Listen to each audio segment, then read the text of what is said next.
sıcacık, misler gibi kokuyor kıymetli seyircilerim. Oktay Usta'dan sizler için pişi tarifi geliyor. Hem de peynirli. Buyurun.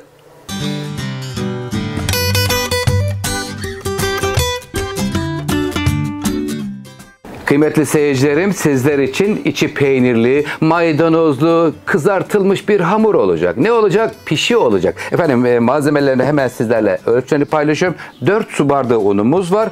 1,5 su bardağı süt, yarım çay bardağı da burada yoğurt var. 1 paket kabartma tozu, 1 yumurta, 1 tatlı kaşığı tuz, 100 gram kaşar peyniri, 2 çorba kaşığı da tulum, lor, Allah ne verdiyse eldeki ve evdeki imkanlarla hazırlayabilirsiniz. Sevgimizi veriyoruz. Besmelemizi çekiyoruz. Hemen öncelikle unun üzerine tuzu verdim. Tuz ile kabartma tozunu buluşturuyorum. İkiliyi döktükten sonra karıştırıyorum. Ortaya havuz açıyor. Yumurta, süt, yoğurt geliyor. Sonra da rendelenmiş peynirler geliyor içerisine. Bismillahirrahmanirrahim.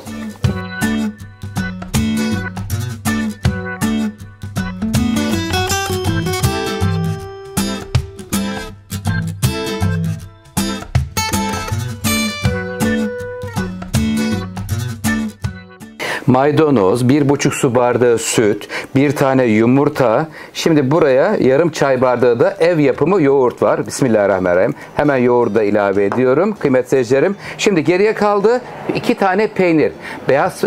Burada beyaz peynir ya da lor peyniri, tulum peyniri. Ben şu anda tulum peyniri ve bir de kaşar peyniri rendesi hazırladım. Hemen şöyle ortaya bir karıştır, bir kıvamı ortaya çıkartıyorum ve hemen peynirleri veriyoruz burada. Eldeki ve evdeki imkanlarla hangi peynirleriniz varsa onlardan yararlanabilirsiniz. Hemen tulum peynirini de çatalla ezdikten sonra hamurun içerisine alıyorum. Kaşarı ince yeriyle rendeledim. İsterseniz büyük yeriyle de olur. Rendelenmiş kaşar da var içinde. Güzel böyle çay saatlerinde enfes bir tarif olacak sizler için. Lütfen videoyu sonuna kadar takip edin. Detayları kaçırmayın. Kanalıma abone olup destek olursanız çok sevinirim. 1.200.000'e çok az kaldı.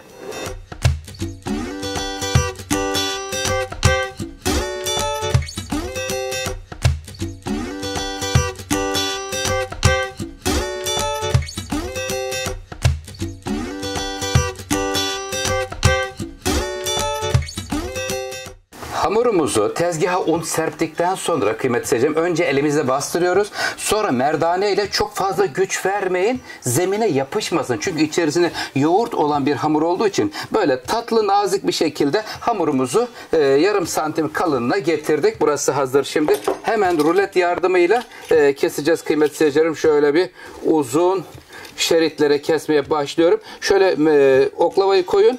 Oklava yan yana geldiği zaman şöyle, yani bir parmak mesafesinde hemen hemen uzun ruletler şeklinde bakın bu şekilde kesiyorum kıymetli seyircilerim. Kestikten sonra şu anda yağımız hazır. Canım hızlı çünkü üzerinde un olmadığı için oklavaya yapışabiliyor. Ondan dolayı dikkatli olalım.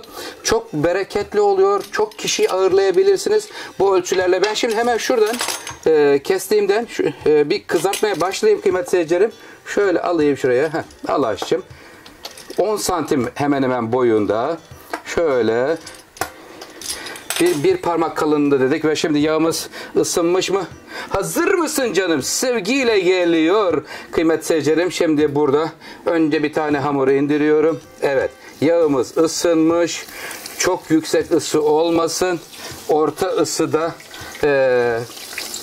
peynirli, maydanozlu pişilerimizi sevgiyle kızartmaya başlıyoruz. Çayları demleyin. Sadece 15 dakika beklettim.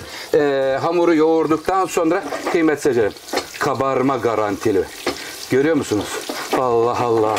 Baban da mıydı? Baban da mı aşçıydı? Oktay Usta derseniz evet, baba mesleğimizi sürdürmeye devam ediyoruz. 41 yıldır. Denir ya 41 kere maşallah diye. Elhamdülillah. Sizler için elimden geldiğince tarifler hazırlamaya gayret gösteriyorum. Çok da güzel oldu kıymetli seyirciler. Ne dersiniz? Sevgiyle, ahenkle dans ediyor. Çok yüksek ısıya vermeyelim.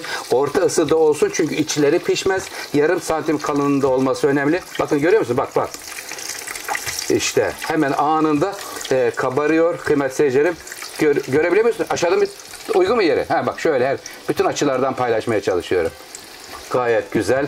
Başarılı bir çalışma oldu. Lütfen takipte kalın. Tüm hamurları kızartacağım. Bakalım ne kadar çıkıyor. Çayı da demliyorum.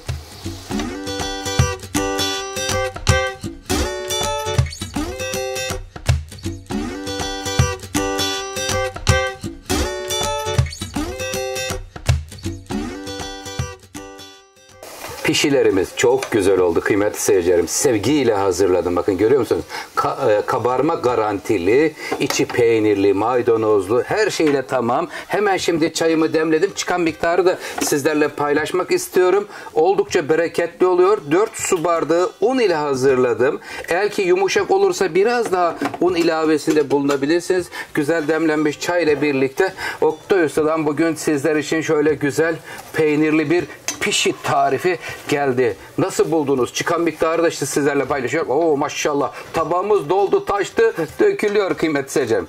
Bereket olur inşallah. Çay saatlerinizde, kahvaltıda her zaman ikram edebileceğiniz enfes bir lezzet oldu. Nasıl buldunuz? Beğendiniz mi kıymetli seyircilerim? Oktay Usta'dan sizler için özel tarifler gelmeye devam ediyor. Kanalıma abone olup destek olursanız çok mutlu olurum. Sizleri çok seviyorum. Buyurun sofraya. Afiyet olsun.